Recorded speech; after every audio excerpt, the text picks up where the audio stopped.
Obviously, they kind of got to you early last time you faced this lineup. How did you attack them differently this time, and especially those top 3 hitters in the Phillies lineup? The game plan wasn't to change necessarily. I think I went back and looked at my game. It was more just about executing. I think especially the early homers that you talk about purely just weren't executed pitches. The one to Trey was a non-competitive backup cutter that was middle, and the first one to Schwarb was a fastball middle away. So my priority was not necessarily to change the whole game plan, not really go back to the drawing board, but more of just focus on each and every pitch and just trying my best to execute each and every pitch. Okay, over on the left in the middle. You had some traffic in the first couple innings, then really settled down as the game went on. What did you open up? What adjustments did you make that second time through the order? Probably going back to him, didn't really try to change too much. I was confident that the game plan was gonna work, and even though we did have traffic there with the walks, Harper and Schwarber are both super locked in right now. They're not missing too many mistakes, so I'm not too mad about putting them on base right now. Though if the worst thing they get to me all day is a walk, I went in tonight being okay with that.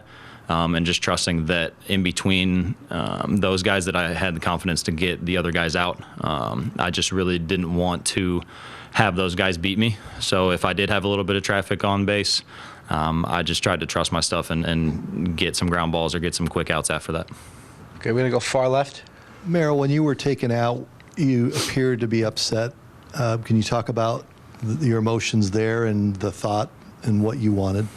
Yeah, I just don't like ever coming out of a game. That's partly just me being stubborn. Also partly just the situation. I think partly why I was upset right there was I was kind of just taken off guard by it. I just went through their top 3, punched out 2 of them, 90 pitches through 5. I'm thinking I'm for sure going back out for 6. And then when I came in and saw his hand out for the handshake that I was done, it kind of just, I think, kind of took me by shock more than anything. And in that situation, obviously, NLCS Game 6, I want to be out there. I want to help my team win. And that's kind of my mentality. But we had a conversation after that inning. He kind of broke down why it was that he took me out and the reason behind it. And at the end of the day, I trust my bullpen. It's not about me not trusting who's coming in behind me. It's just me trusting myself, I think. But at the end of the day, the guys behind me came in and did a great job. And at the end of the day, if we win, then that's what matters. Down here in front, Howard. Merrill, two quick ones if I could. First, getting swings and misses, getting them to chase was a bigger part of your game tonight than typically is during the night. Is that just an adjustment you guys were making, seeing what they were doing with your stuff? How does that come about? Yeah, I think that's just me when I'm good. I'm the type of guy that I kind of have to live on the edges. I don't have the 95-plus fastball. I don't have the super spinny breaking ball.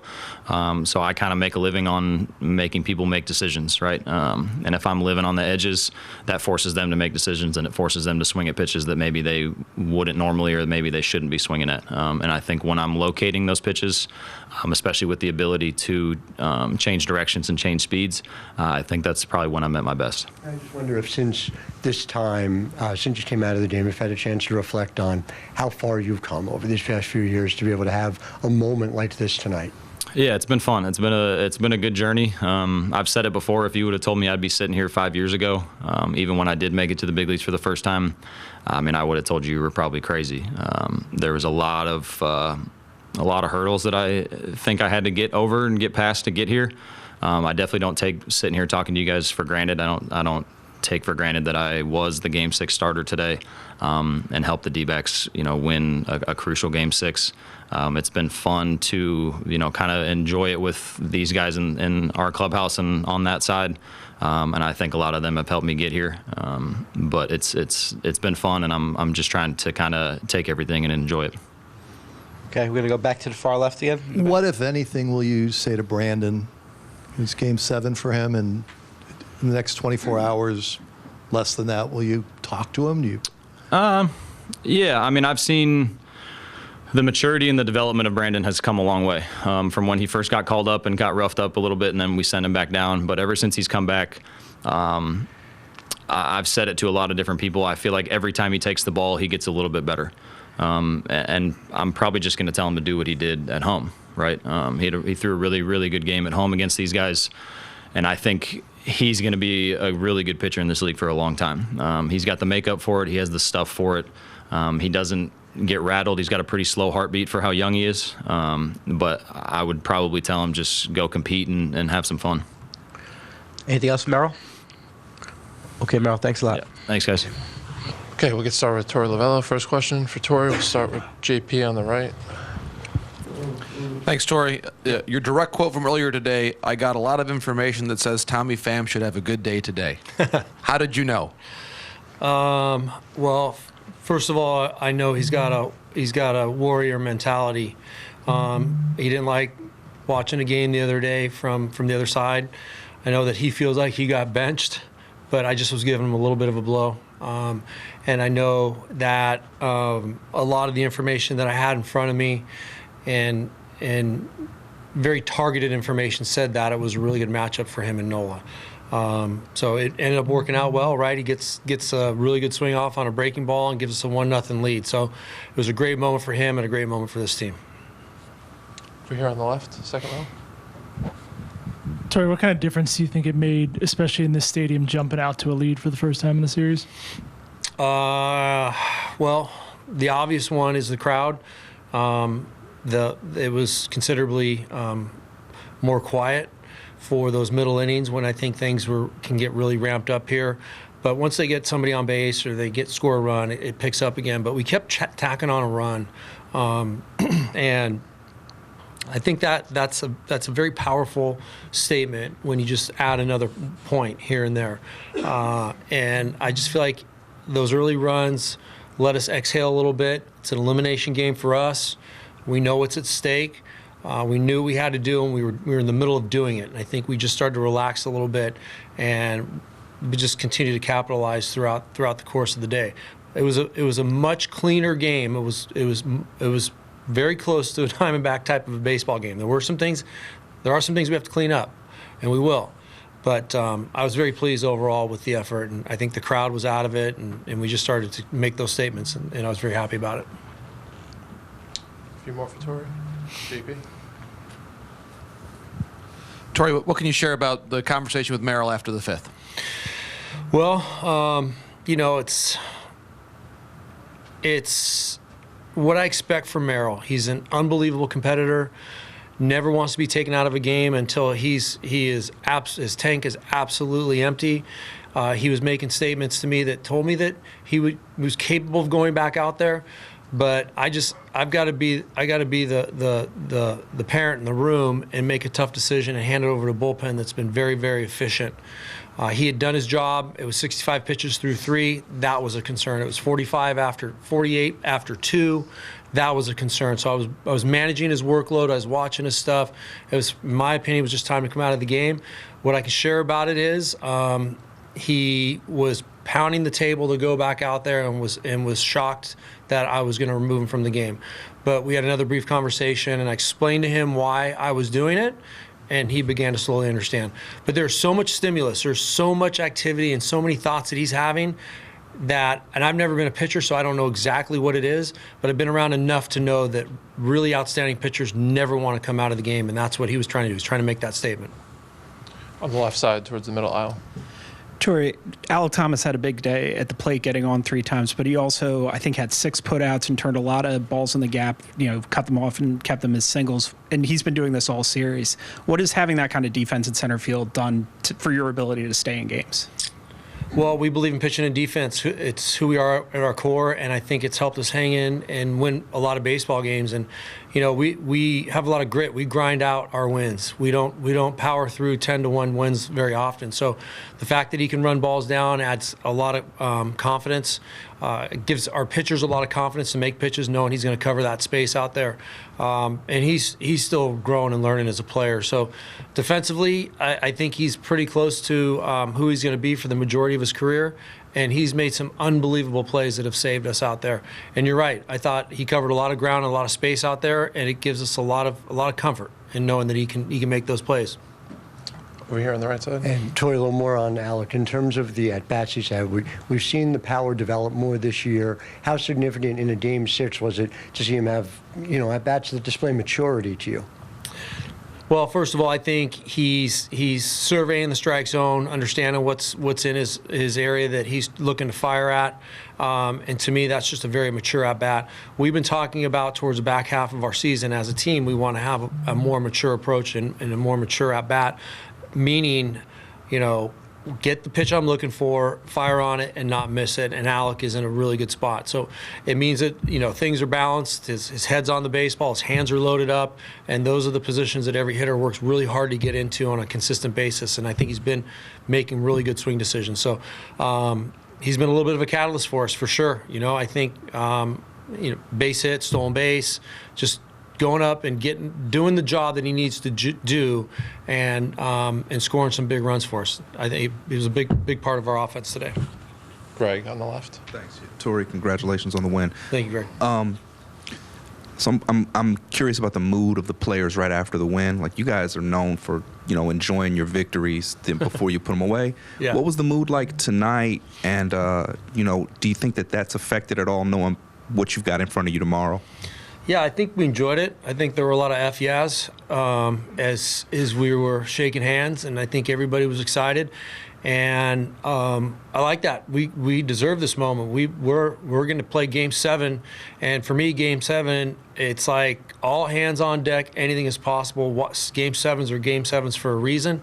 So we earned the right to play in that game, and I'm proud of the guys for that. So I want them to enjoy it. They're excited, but at some point tonight, we're going to probably turn the page and set our sights on their starting pitcher, set our sights on what our job is, and make sure we get a good night's rest. So I'm really proud of the boys, but I want them to celebrate. They're in a very good mood in that clubhouse right now. JP? Torey, just curious a bit more about the Kelly-Schwarber matchup. First and second inning, he walked, but the last time he faced him, he struck him out. How did you see him navigate trouble and be able to eventually attack later on? Yeah, I think Merrill was starting to spin the baseball, and he was landing pitches and some key spots that we have been trying to land them in against that particular hitter. So it's not rocket science. You can go back and look at it, but for me, it's probably changing sight lines in and out, and then spinning the baseball. And I think Merrill started to get locked in those middle innings. Well, I'm going to say innings 4 and 5. Those were very, very good innings for him by landing a secondary pitch that was not a cutter or a changeup. Any last ones for Torey? All right, Torey. Thanks, see you guys. tomorrow. Tommy, congratulations again. In what way did this win show the character of the team that you have come to know since you came here in a trade? We're a very resilient group. You can say when our backs are against the wall, it brings the best out of us. Guys tend to turn up the focus. And, gives us a little edge. So maybe that's what we needed. Chelsea on the back left.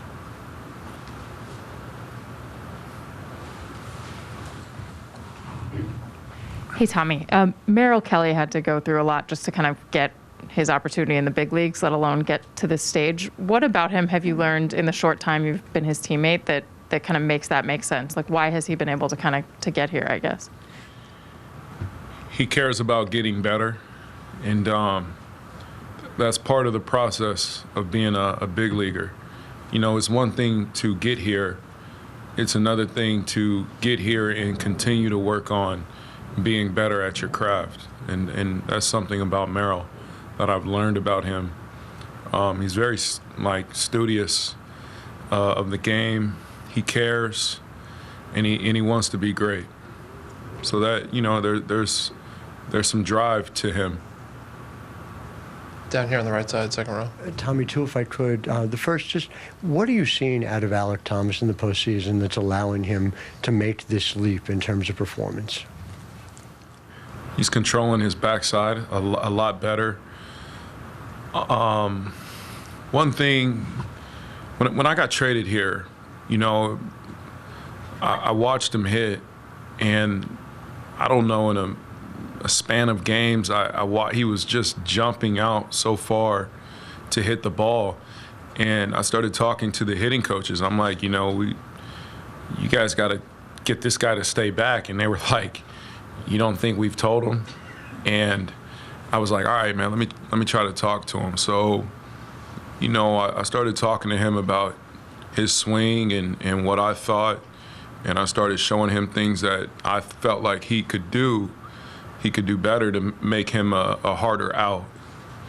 And he really took what I said and ran with it, man. And it's been beautiful watching him continue to get better at it.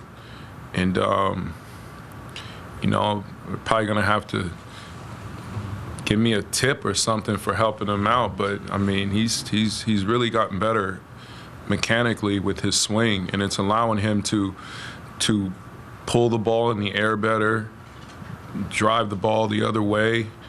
And I mean, I wish I could take what I know about hitting and translate it that quick, because I wouldn't be struggling as much as I do. But it's, like I said, it's been beautiful watching him continue to get better at it. And just for you, I know you've talked about signing in New York in order to make it to the postseason. Have you reflected on just this topsy-turvy journey you've had that now is taking you across the country and here to a Game 7? I haven't reflected on it.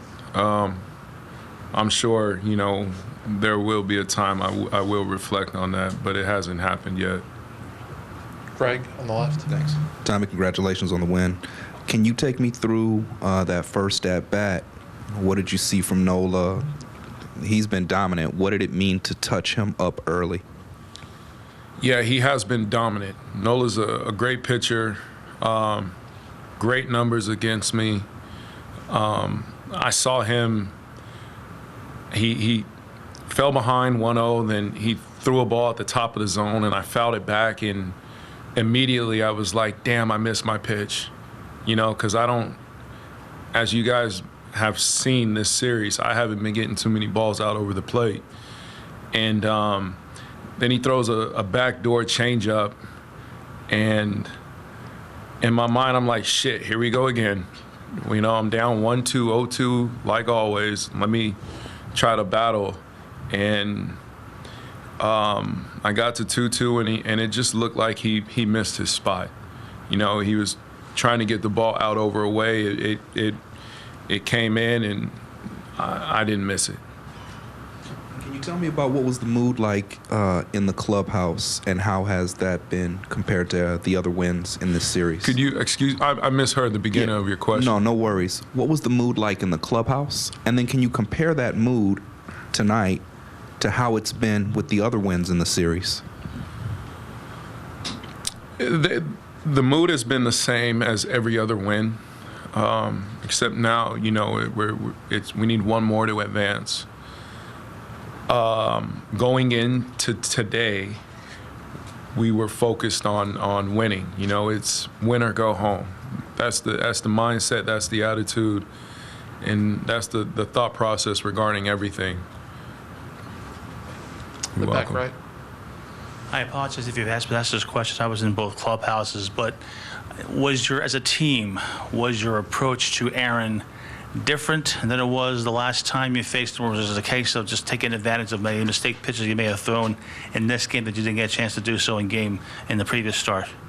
No, there's really no team approach. You know, every hitter has their own history, and they're attacking every hitter different. You know, they're pitching me different from, you know, let's say Christian Walker, because, you know, we have different strengths and weaknesses. They're really doing a great job executing. Then, you know, their pitchers have great stuff as well. You know, when you combine great stuff, you know, 95 to 100 with execution, that's really hard to hit. This game, hitting's hard already. You know, the 3 out of 10 gets you to the Hall of Fame. But when you got guys now throwing, you know, 95 to 100 on the black, and they're breaking off, you know, 86 to 90 mile per hour sliders with 26 to 2,900 RPM spin, and it's landing on the black. The numbers say, I don't know if you guys are familiar with it, but the numbers say guys hit like 200 or less on that, just to, you know, kind of educate you. So you're really just hoping that you get a mistake. JP? Tommy, you've shared a lot over the years about your journey with keratoconus and what you've had to do to just be able to play this game. And I wonder, on a cool, dry night like this, as I understand it, that's the kind of thing that would cause issues with this for you in the past. Maybe could you share just all you had to do just to be able to see, let alone hit a ball that far on a night like this? I don't know if that's kind of accurate. If for you know, me and my keratoconus, I would say I have windy days are probably troublesome, especially defensively for me. But you know, the day I hang it up, you know, I might write a book about, you know, how challenging keratoconus is for someone trying to play Major League Baseball. You know, I learned my teammate has keratoconus, but he's a pitcher, Ryan Nelson. And when he was like, "How do you hit?" He goes, "You know, I had to give up hitting because of this in college." And I was like, "Yeah, man, I've figured out something that works, and hopefully I could get 5 more years in this game." But it's not easy. But I do have a great supporting cast of doctors. There's new technology coming out, which is probably giving me a little bit more years, and everything should be better. Let's hope for the best for me. Thanks, Tommy. You're welcome. We'll take one last one, again, back at the right side. When you consider how this series started and considering how you're down 0-2 and then down 3-2, for this team to battle back and find yourself now in the 7th game, winner take all, with a chance to go to the World Series, just think about, you know, the way you guys have just persevered and gotten to this point. Yeah, it speaks a lot about the guys in that clubhouse, especially against this team. You know, when I played here earlier in the year with New York, I seen the potential of this team. You know, I've seen their bullpen.